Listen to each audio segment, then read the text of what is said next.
Les ouvriers travaillant sous le pharaon José sont sur le point d'achever l'un des plus grands chantiers de construction du monde antique, une pyramide. Nous pourrions enfin comprendre comment les anciens Égyptiens taillaient le granit. Non pas une simple théorie de plus, ni la même explication, que les égyptologues répètent depuis plus d'un siècle, mais une méthode étayée par des preuves matérielles. Et cette découverte majeure n'est pas le fruit d'une étude archéologique classique, mais d'une recherche en tribologie utilisant un microscope électronique à balayage. Là, le docteur Massoud K.B., spécialiste des matériaux et novice en égyptologie, examina attentivement la surface de coupe d'un bloc de granit vieux, de 4-0 ans. Sa découverte fut totalement inattendue. Des traces de corail dont une forme d'oxyde d'aluminium étaient incrustées dans la surface. Il s'agit du même minéral, extrêmement dur, qui compose les rubis et les saphirs, sur l'échelle de dureté. Le corundum se classe au niveau 9, ce qui en fait l'une des substances naturelles les plus dures sur Terre, juste après le diamant, sur l'échelle M. Échelle de dureté, on trouve le diamant puis l'oxyde d'aluminium. C'est pourquoi presque tout le monde utilise l'oxyde d'aluminium et pourquoi les garanties sont si avantageuses. Sa présence suggère que les anciens Égyptiens utilisaient peut-être ce matériau incroyablement dur comme abrasif pour tailler et façonner le granit, révélant un niveau de connaissance technique bien plus avancé que beaucoup ne le pensaient auparavant. Elle était dissimulée au plus profond des anciennes rainures de découpe, là où les égyptologues s'attendaient à ne trouver que du sable ordinaire et des traces de cuivre. Or, ils firent une découverte totalement différente, un seul minéral, et des décennies de certitudes académiques s'effondrèrent soudainement. C'est cette preuve que Graham Hancock a mise en évidence. À la fin de cette vidéo, vous découvrirez exactement ce qui a été mis au jour. Mais voici le véritable rebondissement. Les pyramides elles-mêmes ne constituent peut-être pas le plus grand mystère de l'Égypte antique. La plupart de ces structures massives ont été construites en calcaire, et les historiens comprennent assez bien comment elles ont été bâties. La véritable énigme, celle qui a déconcerté ingénieurs archéologues et les tailleurs de pierre pendant plus d'un siècle, c'est le granit. Le granit se situe entre 6 et 7 sur l'échelle de dureté Mohs. Il est composé de minéraux très résistants, comme le quartz, le feldspath et le mica. Ces matériaux sont si difficiles à tailler qu'aujourd'hui, encore le façonner reste extrêmement complexe. Même avec des outils modernes, à pointe diamantée.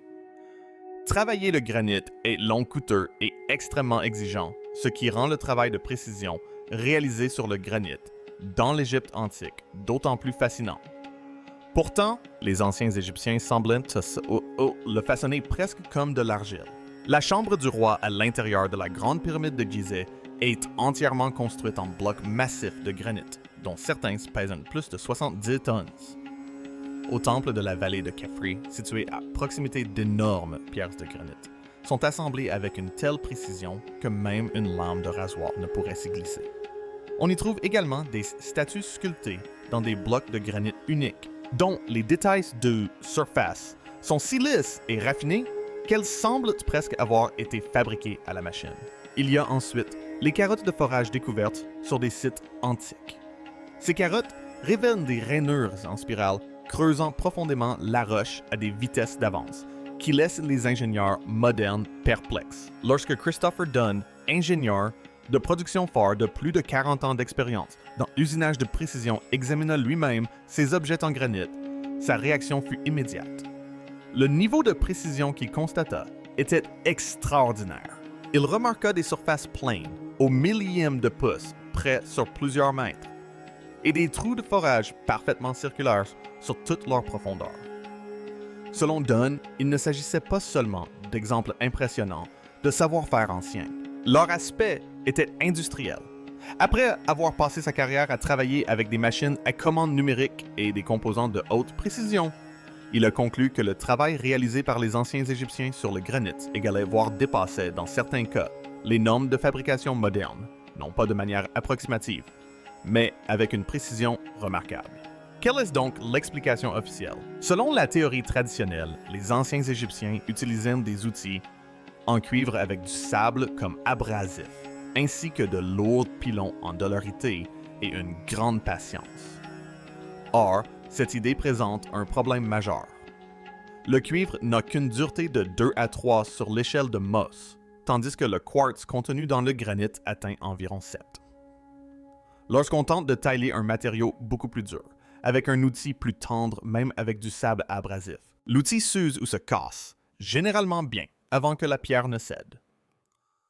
Pour vérifier cette hypothèse, Dennis Stocks, de l'Université de Manchester, a mené pendant des années des expériences sur du granit en utilisant des outils en cuivre et du sable dans des conditions contrôlées.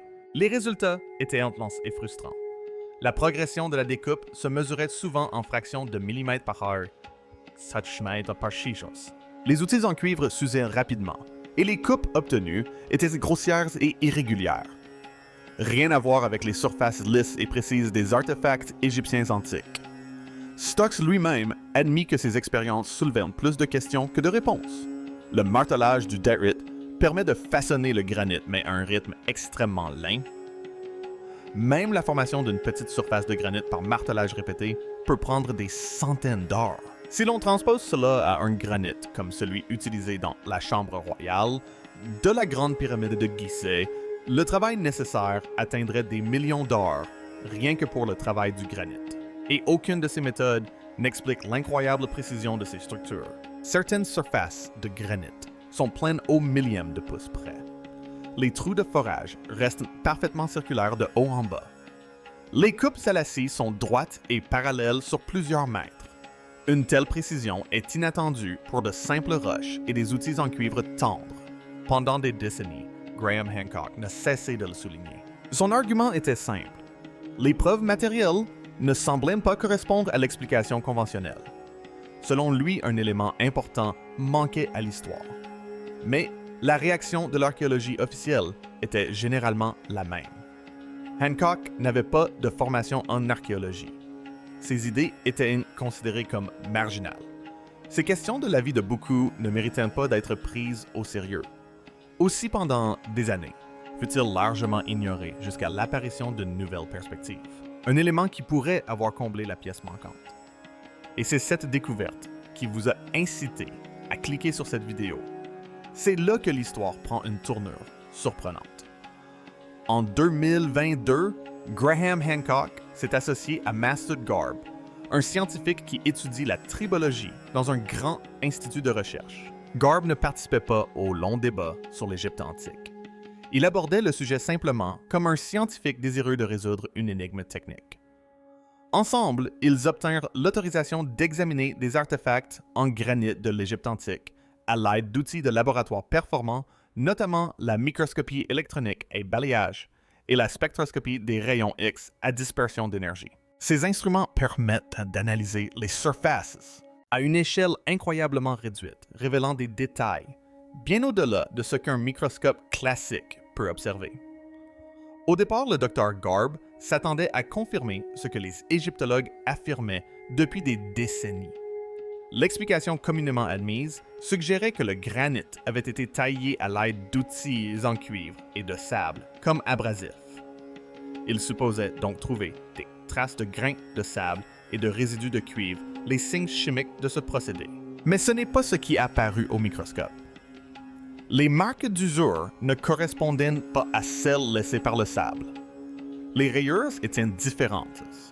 Et lorsque le Dr Garb examina les minuscules particules incrustées dans les anciennes rainures de taille, il remarqua quelque chose d'inattendu.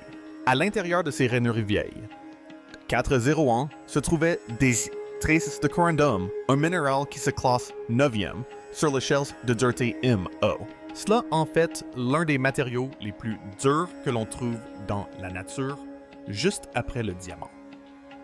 Dans l'industrie moderne, le corundum synthétique est souvent utilisé comme abrasif pour découper et façonner des matériaux extrêmement résistants. Et pourtant, on le retrouve ici incrusté dans des pierres taillées des milliers d'années avant l'essor de l'Empire romain. Mais il y a un autre détail important. Le corundum n'est pas présent naturellement en Égypte, sous des formes adaptées à une utilisation à grande échelle. Les gisements importants les plus proches se trouvent dans des régions avec lesquelles l'Égypte antique commerçait. Cependant, le simple fait d'avoir accès à ce minéral ne signifiait pas automatiquement que l'on savait l'utiliser efficacement. Reconnaître la dureté du corindon et le broyer délibérément pour en faire un abrasif destiné à la taille du granit exigeait des expérimentations minutieuses et une solide connaissance des matériaux. Le Dr Garb a été très clair sur ce point. Bien utiliser le corundum implique de savoir le broyer en particules de taille spécifique et de l'appliquer lors de la découpe. Autrement dit, il ne s'agit pas d'une découverte fortuite. C'est là que l'histoire prend des allures de leçons de science des matériaux. Si des découvertes comme celle-ci modifient votre vision du monde antique, pensez à vous abonner. Nous explorons des récits qui plongent au cœur de l'histoire et examinons les preuves étayant les affirmations qui remettent en question les explications habituelles. Les implications de cette découverte furent immédiates.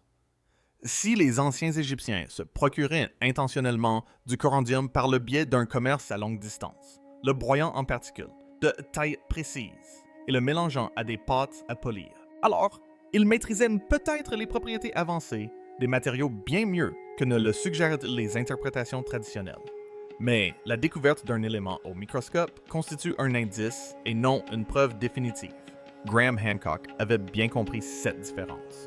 Pour que l'idée soit prise au sérieux, il fallait la tester lors d'expériences concrètes. C'est pourquoi, début 2023, il a contribué à organiser des essais contrôlés en atelier utilisant des blocs de granit, des outils en cuivre et différents matériaux abrasifs. Ty Jar de Pierre et spécialistes des matériaux ont travaillé de concert, explorant 3 pistes principales. Le sable explication traditionnelle était de la poudre de quartz, légèrement plus dure et disponible dans l'Égypte antique. Une suspension de quartz corundium, la nouvelle hypothèse. Les résultats furent étonnamment clairs. L'utilisation de cuivre avec du sable entraînait des vitesses de coupe d'environ un demi-millimètre extrêmement lentes. Le cuivre s'usait rapidement et les surfaces étaient rugueuses. Avec de la poudre de cuivre et de quartz, la vitesse s'est légèrement améliorée, atteignant environ 0 mm. Une petite amélioration certes, mais toujours loin du niveau de précision observé sur les anciens artefacts en granit. Ils ont ensuite testé le mélange de corindon. La vitesse de coupe a bondi à plus de 3 mm par heure, soit environ 6 fois plus rapide qu'avec du sable. Plus intéressant encore, les outils en cuivre ont duré bien plus longtemps et se sont usés beaucoup moins. La première fois, les résultats de l'expérimentos expérimentaux ont commencé à se rapprocher de l'efficacité. De la précision observée dans le travail du granit de l'Égypte antique. Les résultats étaient frappants. Les découpes étaient nettes précises et d'une remarquable finesse. Mais le moment le plus surprenant survint lors des essais de forage. L'équipe produisit des carottes présentant des rainures en spirale, identiques à celles des carottes de forage de l'Égypte antique. Ces mêmes motifs en spirale avaient intrigué ingénieurs et chercheurs pendant des décennies et la théorie traditionnelle du cuivre et du sable n'avait jamais réussi à les reproduire. Pourtant, les voilà, fraîchement découpés dans du granit moderne, lors de l'expérience, grâce à des méthodes inspirées de techniques ancestrales. Nick Giese, un tailleur de pierre chevronné qui travaillait le granit depuis des décennies, a décrit ce qu'il a ressenti à ce moment précis. Selon lui, tout est devenu soudainement clair. Au lieu de lutter contre le granit, l'outil en cuivre s'est mis à guider l'abrasif. La coupe est devenue plus fluide, la vitesse a considérablement augmenté et l'usure du cuivre est fortement diminuée. Il expliqua que pour la première fois de toute sa carrière, en se tenant dans cet atelier et en observant le processus de se dérouler, il pouvait réellement imaginer comment les artisans de l'Antiquité avaient pu travailler le granit avec une telle efficacité. Mais les expériences ont également révélé autre chose. L'utilisation d'une suspension de corindon n'était ni simple ni accidentelle. Elle exigeait un véritable savoir-faire. Le mélange devait conserver une consistance très précise durant la découpe sous peine de voir son efficacité chuter rapidement. Maîtriser cet équilibre exigeait un contrôle rigoureux et une solide expérience pratique. Si le mélange devenait trop fluide, il perdait rapidement son pouvoir de coupe. S'il devenait trop épais, il obstruait la rainure et ralentissait le processus. La pression devait rester constante. La température devait être maîtrisée et le moindre paramètre avait son importance. Autrement dit, ce procédé exigeait des artisans hautement qualifiés qui maîtrisaient parfaitement les matériaux qu'ils travaillaient. Il nécessitait des années d'expérience, un savoir transmis de maître à apprenti et perfectionné au fil des générations. C'est précisément le type de main-d'œuvre spécialisée que l'on attend d'une civilisation capable d'édifier des monuments comme la Grande Pyramide de Gizeh. À ce stade, trois indices techniques différents convergeaient vers la même conclusion. L'analyse microscopique d'anciennes coupes de granit, la reproduction expérimentale dans des ateliers modernes, les données de science des matériaux, expliquant le comportement des abrasifs. Graham Hancock se doutait déjà de la suite. Il avait déjà constaté des réactions similaires. Fin 2023, lorsqu'il présenta ses résultats, il choisit un lieu inhabituel, une conférence de sciences des matériaux, et non un congrès d'archéologie. L'auditoire était composé d'ingénieurs, de physiciens et de spécialistes des matériaux, habitués à évaluer les preuves, uniquement sur la base de données et d'expérimentation. La réaction a été globalement positive. Les chercheurs présents ont compris que ces résultats méritaient une discussion approfondie. Par exemple, James Harold, qui étudie l'extraction de matériaux dans l'Égypte antique depuis des décennies, a souligné que les bouts abrasifs sont rarement retrouvés dans les vestiges archéologiques. Autrement dit, l'absence de traces directes de ces mélanges ne signifie pas nécessairement qu'ils n'ont jamais été utilisés. Pour de nombreux scientifiques présents, ces nouvelles preuves ont ouvert la voie à une réévaluation des techniques employées par les artisans de l'Égypte antique pour travailler certaines des pierres les plus dures. Selon les chercheurs, les traces de corrandium incrustées dans d'anciennes marques de taille pourraient constituer l'une des preuves matérielles les plus convaincantes jamais découvertes. Mais c'est là que le débat se complexifie. Lorsque les résultats de cette découverte ont commencé à circuler parmi les égyptologues, les réactions ont été mitigées. Certains archéologues ont donc reconnu la plausibilité de l'idée et ont posé des questions scientifiques pertinentes. Par exemple, quelle quantité de corindon aurait été nécessaire pour des ouvrages en pierre de cette envergure? Et existe-t-il des preuves historiques du commerce du corindon durant les dynasties égyptiennes concernées? Les traces découvertes dans la pierre pourraient-elles provenir d'une contamination ultérieure? Voilà le genre de questions que soulève naturellement une démarche scientifique rigoureuse.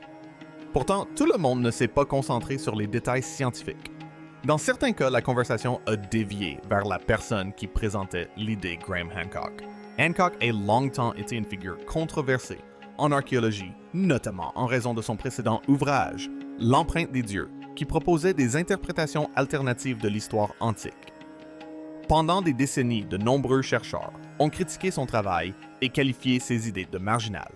En raison de cette réputation, certains critiques ont réagi non pas aux nouvelles données elles-mêmes, mais à la personne qui les présentait. Au lieu de débattre d'abord des preuves, la discussion s'est souvent concentrée sur la position de longue date de Hancock en tant qu'outsider de l'archéologie universitaire traditionnelle. Leur position était directe et inflexible. Pour certains critiques, la simple implication de Graham Hancock suffisait à jeter le doute sur les conclusions indépendamment de la rigueur scientifique des travaux menés. À leurs yeux, cette association rendait la recherche difficilement acceptable. De ce point de vue, les données sur les expériences et même les réplications réussies étaient occultées par le nom associé au projet. Hancock a abordé cette question lors d'une interview en 2024. Il a déclaré que certains égyptologues lui avaient confié que même si l'explication du corandum s'avérait exacte, ils estimaient que ce n'était pas à lui de la présenter. Selon eux, son absence de formation archéologique formelle le disqualifiait, bien que les travaux aient également impliqué des scientifiques qualifiés et des expériences reproductibles. Hancock soutenait que le désaccord portait moins sur les preuves elles-mêmes que sur la question de savoir qui a l'autorité pour façonner les récits historiques. Or, les preuves scientifiques, par principe, se suffisent à elles-mêmes. Et l'hypothèse du corindon a progressivement suscité l'intérêt dans les domaines où les aspects techniques sont les plus pertinents, notamment chez les ingénieurs. les spécialistes des matériaux et certains archéologues disposés à évaluer les données indépendamment de leurs sources. Il est important de bien comprendre ce que cette découverte signifie et ce qu'elle ne signifie pas. La découverte de traces de corundum et la reproduction réussie des résultats de découpe ne confirment pas automatiquement toutes les théories avancées par Hancock. Ses idées plus générales sur les civilisations antiques disparues restent puis digitées dans une sujet à débat et controversée.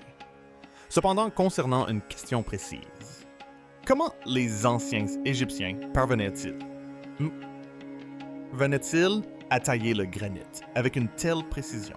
Les nouvelles preuves renforcent l'hypothèse selon laquelle des techniques abrasives plus avancées qu'on ne le pensait ont pu être utilisées. En d'autres termes, le débat est loin d'être clos, mais les preuves ont ouvert la voie à un réexamen des méthodes employées par les artisans de l'Antiquité pour obtenir des résultats qui impressionnent encore aujourd'hui les ingénieurs modernes. Si les anciens Égyptiens utilisaient intentionnellement des pâtes abrasives à base de corundum, cela pourrait bouleverser notre compréhension de leurs capacités technologiques. Cela suggérerait qu'ils maîtrisaient la dureté des minéraux bien mieux que ne le pensaient de nombreux historiens. Cela impliquerait également qu'ils entretenaient des réseaux commerciaux à longue distance pour se procurer des matériaux qui n'étaient pas disponibles, naturellement, dans la vallée du Nil. De plus, ils auraient eu besoin du savoir-faire nécessaire pour transformer correctement le minéral broyé, le corundum, en particules de granulométrie spécifique et le mélanger à une pâte de la consistance adéquate pour la taille de la pierre. Ce type de processus ressemble moins à une simple méthode d'essai et d'erreur qu'à une forme primitive de science des matériaux. Il mettrait en lumière le savoir-faire et l'expertise de ces artisans anciens. Cette découverte soulève une question importante pour les chercheurs. Si une chose pareille a pu passer inaperçue pendant si longtemps, toute une technique abrasive dissimulée dans les surfaces de pierre et examinée par des milliers d'experts, qu'est-ce qui pourrait encore être négligé? Combien de méthodes anciennes ont été jugées impossibles simplement parce que les outils ou les approches appropriées n'ont jamais été utilisés pour les étudier? Dans un laboratoire de tribologie, Massoud Garb a étudié des images microscopiques de gravures sur granit, datant de plus de 4-0 ans, et a remarqué des traces de corundum là où peu de gens avaient pensé à chercher. À Abydos, lors d'une expérience en atelier, Nick Geiser a testé une lame de cuivre enduite d'une pâte de corundum sur un bloc de granit et a observé qu'elle coupait avec fluidité, rapidité et une précision impressionnante, démontrant ainsi comment une telle technique aurait pu fonctionner dans l'Antiquité. Parallèlement, Graham Hancock avait consacré des décennies à remettre en question les technologies anciennes et les hypothèses historiques. Au fil des ans, il a souvent été critiqué par les universitaires, contesté lors de débats académiques et ignoré par de nombreux chercheurs. Mais finalement, avec des scientifiques collaborateurs, il a présenté des résultats expérimentaux et des preuves matérielles qui ont relancé le débat. Ces preuves ont relancé une discussion que beaucoup croyaient close. Il ne s'agissait pas d'une simple théorie, ni d'une spéculation ou d'une conjecture issue de l'imagination. Les chercheurs mettaient en évidence des preuves matérielles des traces microscopiques préservées dans la pierre depuis des millénaires. Ces traces furent étudiées à l'aide d'instruments modernes, analysés grâce aux sciences des matériaux et testés par des scientifiques indépendants, de toute volonté de défendre une quelconque version historique. Le tableau qui se dessina fut remarquable. Les preuves suggèrent que les anciens Égyptiens auraient pu tailler le granit à l'aide de boues abrasives à base de corundum, une technique bien plus avancée que la simple explication du cuivre et du sable qui avait longtemps été répétée dans les manuels scolaires. Si cette interprétation est correcte, elle révèle une technologie fondée sur une compréhension étonnamment approfondie des matériaux naturels. Le corundum est l'un des minéraux les plus durs que l'on trouve dans la nature. Sur l'échelle de dureté, Mohs, il se classe 9, juste en dessous du diamant. Les industries modernes utilisent encore du corundum synthétique comme abrasif pour la découpe de matériaux extrêmement durs. La découverte de traces de corundum incrustées dans d'anciennes rainures de coupe suggère que les artisans égyptiens maîtrisaient parfaitement le pouvoir abrasif de cet abrasif. Cependant, son utilisation efficace n'était pas chose aisée. Elle nécessitait un approvisionnement en minerais par le biais de réseaux commerciaux à longue distance, car la vallée du Nil ne recèle pas de gisements naturels importants. Les Égyptiens devaient donc avoir établi des relations avec des régions éloignées où le minerai était disponible. Les routes commerciales véhiculaient non seulement des marchandises, mais aussi des connaissances, celles sur la valeur des minéraux et les raisons de cette valeur. Une fois extraits, les minéraux devaient être traités avec soin. Il faudrait concasser et broyer le corundum en particules de taille spécifique, puis le mélanger à de l'eau ou à d'autres substances pour créer une boue capable de s'écouler dans les rainures de coupe, tout en conservant un pouvoir abrasif suffisant pour enlever le granit. Trop fluide, le mélange perdrait en efficacité. Trop épais, il boucherait l'outil et ralentirait de la coupe. Trouver cet équilibre exige savoir-faire, patience et expérience. C'est un savoir qui se développe avec le temps, s'affine par la pratique, se transmet des maîtres artisans aux apprentis et se perfectionne de génération en génération. Autrement dit, il ne s'agissait pas du travail de personnes luttant avec des outils primitifs. C'était l'œuvre de spécialistes qui avaient passé des années à apprendre à maîtriser des matériaux que la plupart des civilisations auraient trouvé extrêmement difficiles à travailler. Et lorsqu'on observe à nouveau des monuments comme la Grande Pyramide de Gizeh, cette précision prend tout son sens. Des blocs de granit pesants, des dizaines de tonnes, des surfaces polies à la perfection, des joints si précis qu'une lame, même fine, ne peut s'y glisser. Ces détails témoignent d'un savoir-faire que les ingénieurs modernes admirent encore. Pendant des décennies, Graham Hancock a soutenu que l'explication traditionnelle du travail du granit égyptien ne rendait pas pleinement compte des preuves. Pendant de nombreuses années, ses idées ont été vivement critiquées et ses conclusions souvent rejetées. Mais si les observations du corundum résistent à l'examen scientifique, cela suggère que au moins une de ces remises en question de l'explication conventionnelle était peut-être pertinente. Et cela soulève une question bien plus vaste. Si les historiens et les archéologues ont pu négliger une chose pareille, toute une technologie abrasive dissimulée dans les traces microscopiques des surfaces de pierres anciennes, qu'avons-nous pu mal comprendre d'autres sur le monde antique? Combien de techniques d'outils ou de formes de savoir ont été sous-estimées simplement parce que les chercheurs modernes supposaient que les civilisations anciennes n'avaient pas la capacité de les développer? L'histoire est pleine de surprises. Chaque génération de chercheurs apporte de nouveaux outils, de nouvelles méthodes et de nouvelles perspectives sur les vestiges anciens. Parfois, ces outils révèlent des détails auparavant invisibles. Dans ce cas précis, l'histoire était peut-être inscrite dans le granit depuis toujours. La preuve se trouve dans le corundum et le corundum dans le granit. Si de telles découvertes modifient votre vision de l'histoire ancienne, si elles vous amènent à vous interroger sur l'étendue des mystères qui restent à percer, pensez à vous abonner. Car des histoires comme celle-ci ne sont qu'un début, et plus nous explorons le passé, plus le monde antique nous paraît extraordinaire.